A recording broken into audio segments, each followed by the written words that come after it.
Have you ever wanted to know more about the Pacific? Well, today I will tell you about 5 things you probably didn't know about the Pacific.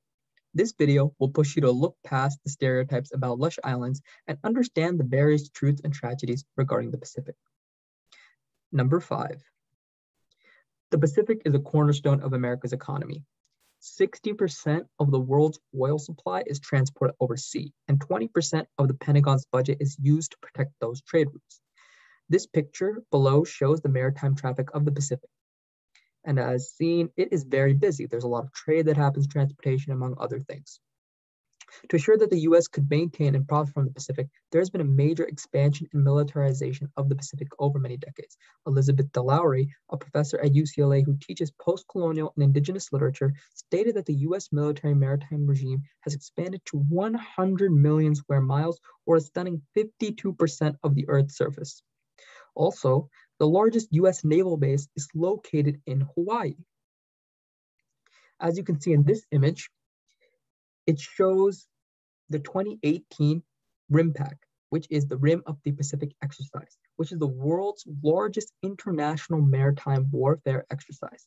This exercise has been used by the U.S. and other nations to show their power.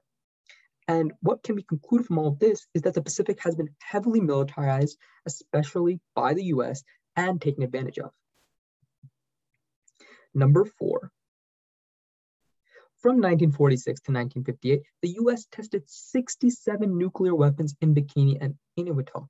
The end of World War II and start of the Cold War had ushered in a new era in which the US and other countries began to mass produce nuclear weapons.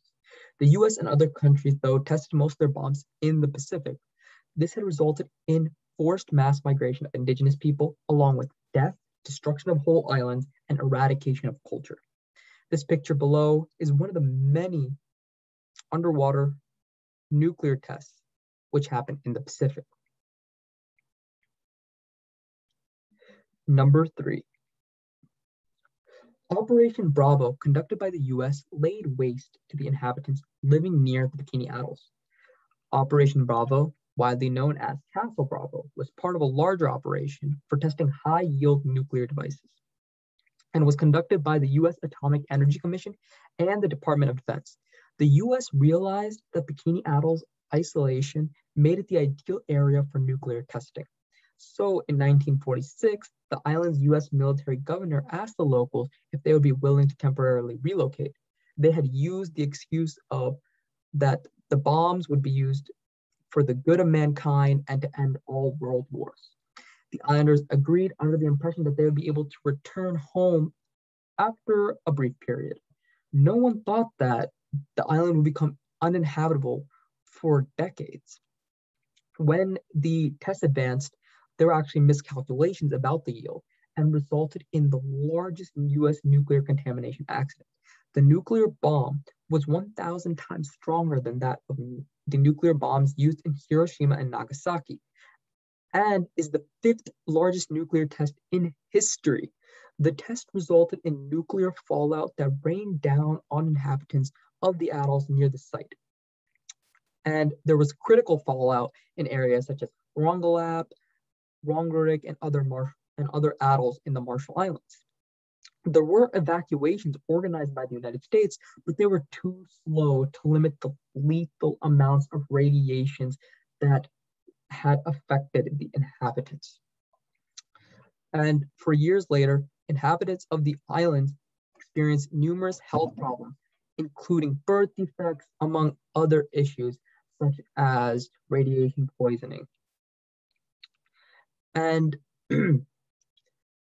according to Darlene K. Johnson, a graduate of public health, since the testing, there has been a tremendous increase in health problems.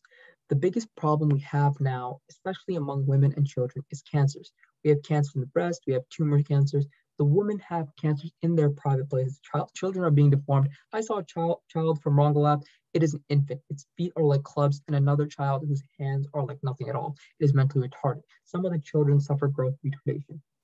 So Pacific Women Speak, which is shown on the right, was this pamphlet which kind of revealed the issues associated with the nuclear test and fought against and advocated against the use of nuclear testing within the Pacific.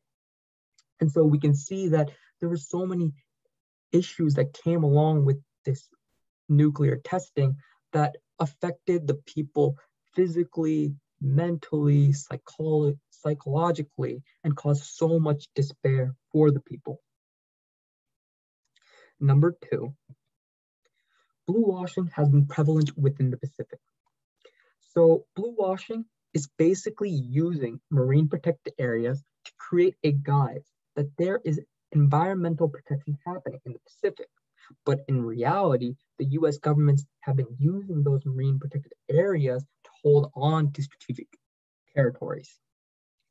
This has been harmful for Pacific Islanders because those marine protected areas have inhibited them from being able to engage in their culture, because when they go fishing, they can't because they're restricted. Those marine protected areas restrict them from being able to fish or do anything else that revolves around their culture because they're not able to access those areas.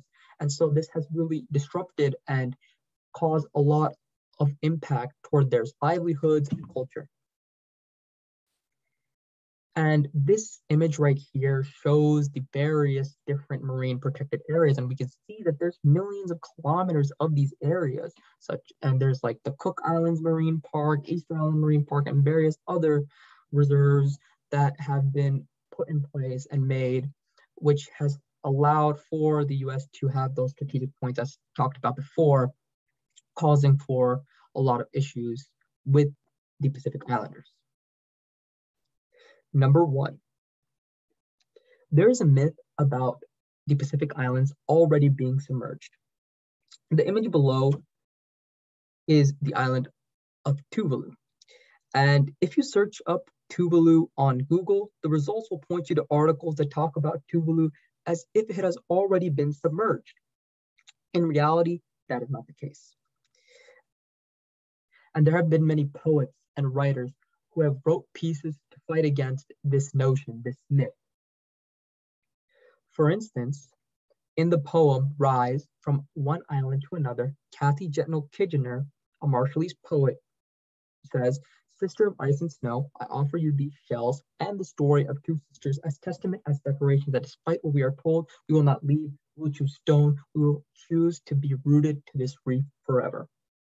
And this poem asserts that Oceanians will not leave the Pacific and highlights the various issues of colonialization, which countries like the US and France and other nations have been doing to the Pacific, and has really caused them so much harm. But the Pacific Islanders stay resilient and advocate and fight against all of this.